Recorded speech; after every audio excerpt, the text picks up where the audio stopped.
Two former Liberal cabinet ministers who are at the center of the biggest controversy to hit the Trudeau government have announced this week that they will run again in the upcoming election, but as independents. Former Attorney General Jody Wilson-Raybould and former Treasury Board President Jane Philpott resigned over how the Prime Minister handled the SNC-Lavalin affair. Wilson-Raybould alleged that she was inappropriately pressured by high-level government officials to offer them a deal to avoid criminal prosecution. There was a lot of speculation that the pair, who were kicked out of the Liberal caucus in April, would run for the Green Party. But both said at similar announcements just minutes apart that they want to run as independents. They want to stamp out partisanship in Ottawa. But do either of them have a chance of winning, and can political culture really be changed? Let's find out.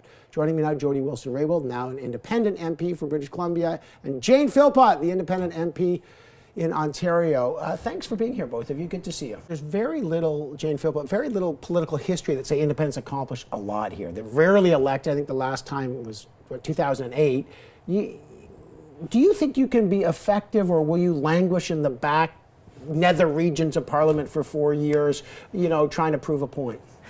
If I have the great privilege of being chosen by the people of Markham-Stouffville to represent them as an independent member of Parliament in the next Parliament, then I know that those people can be sure I will work hard and make a difference here. That is what my whole life has been about, is using every tool in the toolkit to be able to accomplish good on big issues that are facing. Can you do that as an independent, though? You know what? People are looking at the issue of what independent MPs have done on the basis of history.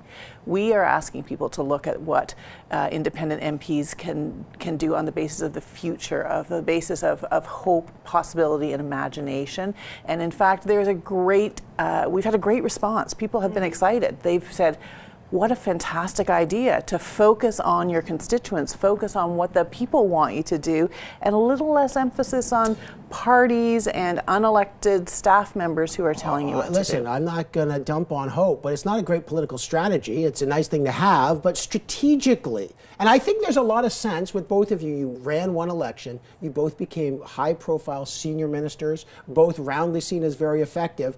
And Jody Wilson-Raybould, there's a sense that you guys were like Formula One drivers on the track, and now you're going to try to off-road, and people say they don't understand that these cars don't work where they're going in the land of independent off-roading. Well, I mean, I would say that simply because something is done a certain way doesn't mean that it can't change or it can't be improved Tell me how you do it. I'm well, literally intrigued. I am the same person I was when I decided to run in the 2015 election.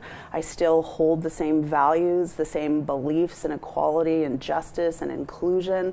But no power anymore. I mean, the power to legislate is what you had. You were the Minister of Justice. If you win again, you will have no power. You will barely get to talk. Well, I really value the years that I was the Minister of Justice and Attorney General. We accomplished many things. I would challenge you on the fact that an independent doesn't have a voice. We've been independents for a short amount of time, and we've had many opportunities to speak in the House of Commons, to speak at committees, and everywhere I go, Canadians have been saying that they're fed up with the way politics is being done and are embracing the idea of having less partisanship, more cooperation and collaboration, and trying to get things done. Did you decide to stay as independent, Jane Philpott? Was there any thought that, I'm going to keep my options open. I'm not going to join the Greens or the NDP or the Conservatives. I know that wasn't really in your cards. Because maybe there's a time, if you win again as an independent, that you could rejoin a party. Possible? At this point, the idea of rejoining a party is not part of my immediate future that I can imagine.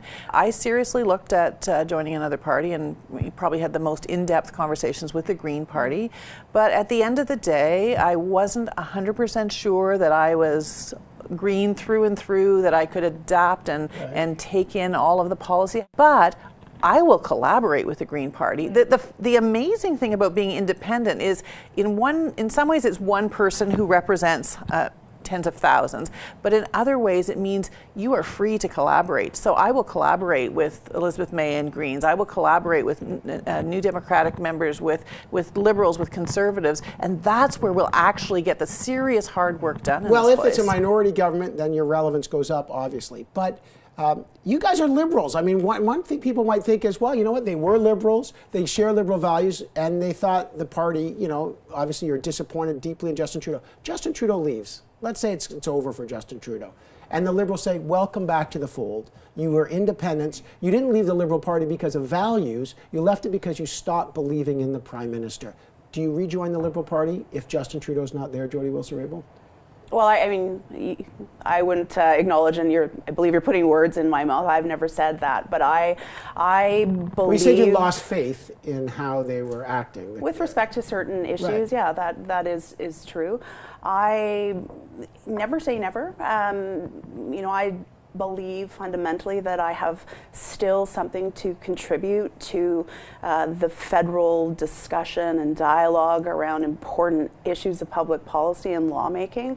That hasn't changed. Right now, for me, the best plan is to proceed as an independent. I've learned a lot over the course of my 3.5 years being a minister and now being an independent about how things can be improved. Right. There's too much adversarial discussions and conflict that seem to divide good people that have solid attributes and ideas and solutions to bring forward.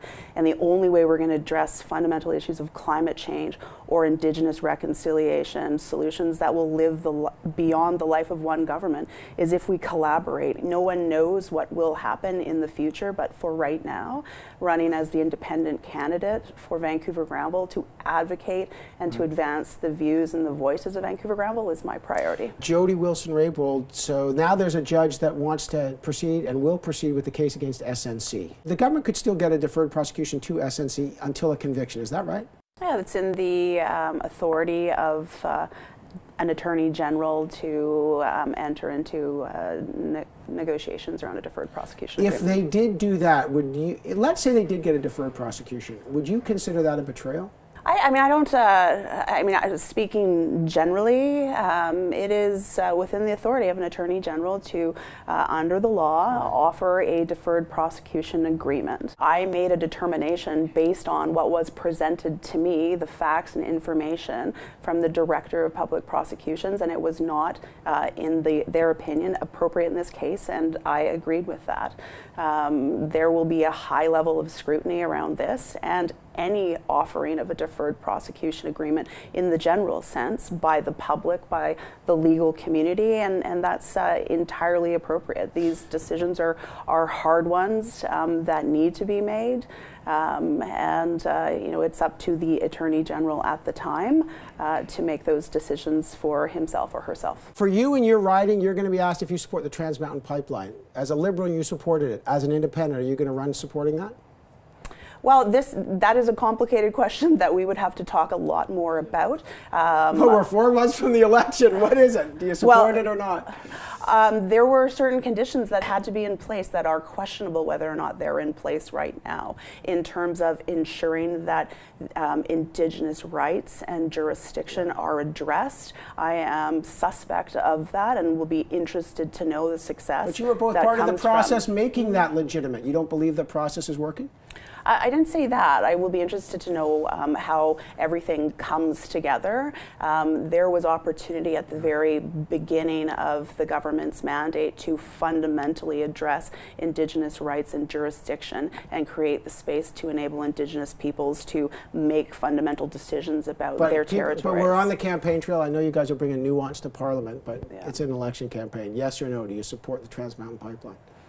Well, again, I mean, it's a hard question, and I know you want me to say yes or no. Well, because people will vote on that. People in Vancouver Granville are split. I am against something that doesn't engage people in their opinions, that doesn't fundamentally address the benefits and look to the benefits of the economy, transition to a green economy, and respect Indigenous rights and jurisdiction, and we're not quite there yet. Guys, this is going to be a fascinating election. I look forward to seeing how you both do as independents and keeping the conversation going. Thanks for being here. I really appreciate it. Thanks for having us. Thank you for having us.